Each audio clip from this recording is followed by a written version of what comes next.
নমস্কার বন্ধুরা, কেমন আছেন সবাই? টিনা লাইফস্টাইলে আপনাদের স্বাগত।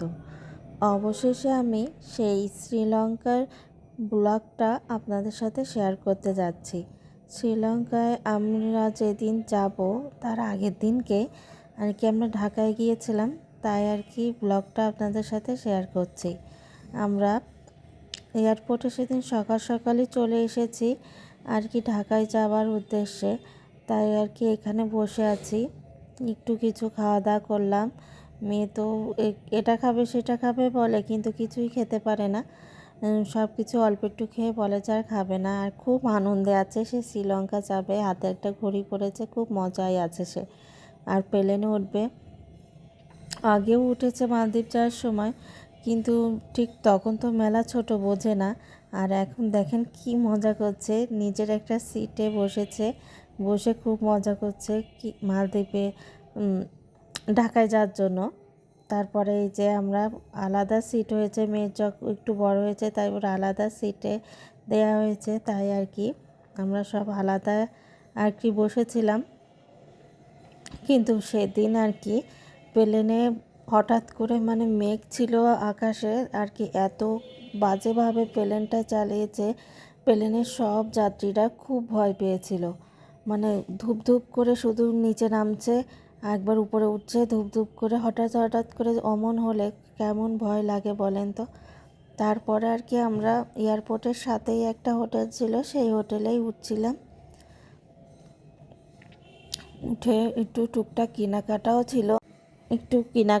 ছিল, তাই কেনাকাটা করব। আর আগে হোটেলের রুমে উঠলাম, রুমটা অনেক, আমরা এই যে রুমে চলে এসেছি, রুমটা একটু আপনাদের সাথে শেয়ার করছি। রুমটা কিন্তু বেশ ভালো আর বেশ বড় বাচ্চাদের নিয়ে থাকার জন্য।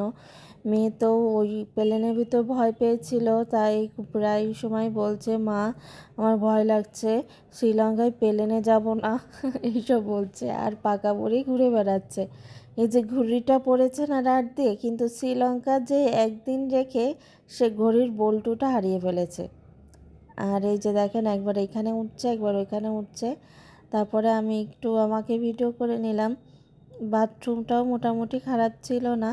তারপরে আমরা কোথায় যাব খেতে, তাই ভাবলাম আমাদের রেস্টুরেন্টেই খাওয়া দাওয়া করে নিই। খাবার অর্ডার দিয়ে আমরা একটু রিকশায় ঘুরতে বের হলাম। আমার বর তো অনেক বছরই ঢাকায় ছিল, ঢাকার অনেক কিছুই চেনে। তারপরে দেখলাম এইদিকে ওইদিকেও চিনাচ্ছে, এসেছে।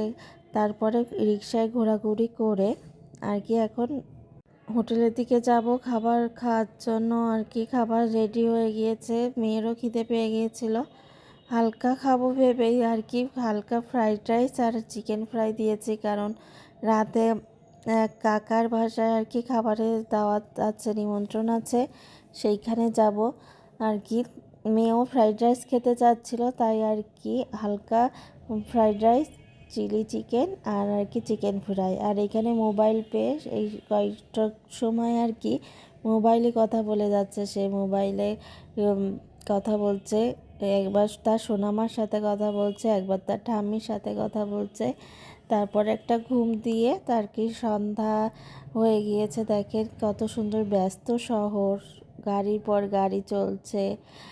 সেইটা আপনাদের সাথে ছবিগুলো শেয়ার করলাম। আর এই যে একটু পরেই রেডি হয়ে ওই কাকার বাসায় যাব। তার বাসায় খাওয়া দাওয়া করবো রাতে। কাকি অনেক কিছু রান্না করেছিল, সেইটা আমি অনেক আগে একটা ব্লগে শেয়ার করেছিলাম। এই যে তারপরে আমরা সেই কাকার বাসায় যাব, তাই মেয়েকে নিয়ে তার বাবা একটু খাবার দাবার কিনলো। আর তখন কিন্তু বেশ শীত ছিল, আবার গরমও না ঠান্ডাও না, এমন একটা পরিবেশ ছিল। আর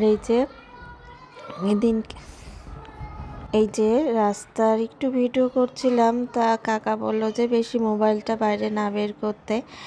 তারপরে বাসায় যেয়ে দেখলাম যে কাকি অনেক আয়োজন করে রেখেছে, অনেক কিছু রান্না করেছে আমাদের জন্য। এই যে দেখেন কত কিছু করেছে, অনেক কষ্ট করেছে। আসলে পরের দিনকেই আমাকে ফ্লাইট ছিল সকালবেলা, আসলে বেশি খেতেও পাচ্ছিলাম না। আর কাকি খাবারও অনেক মজা হয়েছিল। খেয়েছিলাম, বেশ খানিকই পেট ভরে গিয়েছিল কিন্তু আর কি। তারপরে আর কি এই যে চলে আসলাম হোটেলে। মেয়ে ছেলে শুধু তার দিদিকে খুঁজছে, দিদি দিদি করছে, এই যে তাই কথা বলছে তারা, আর দিদি দিদি করে তাকাচ্ছে। সে সময় তো আরও ছোট ছিল মেয়েটা, ছেলেটা আর কি। এই যে তাদের দুজনেরই খুব মন খারাপ হচ্ছিল আর কি, তাদের দুজনের জন্য। আর মেয়ে তো ওই দিনকে এয়ারপোর্টে প্লেনেই এসেছিলাম আমরা ঢাকায়, খুব ভয় পেয়েছে আর কি। প্লেন ওইভাবে জাম্পিং করছিল সেই জন্য। তারপরে এই যে ভোর হয়ে গেল, ভোরের একটু ভিডিও করছিলাম আমাদের হোটেলের সামনেই আর কি। রাস্তা বেশ রাস্তায় গাড়ি ঘোড়া চলা শুরু হয়ে গেছে আরও ভোরবেলা থেকে আর কি। পরবর্তী ব্লগে আমরা শ্রীলঙ্কা এয়ারপোর্টে কী করলাম সেইটাই আপনারা দেখতে পাবেন। টিনা লাইফস্টাইলের সাথেই থাকুন, ধন্যবাদ।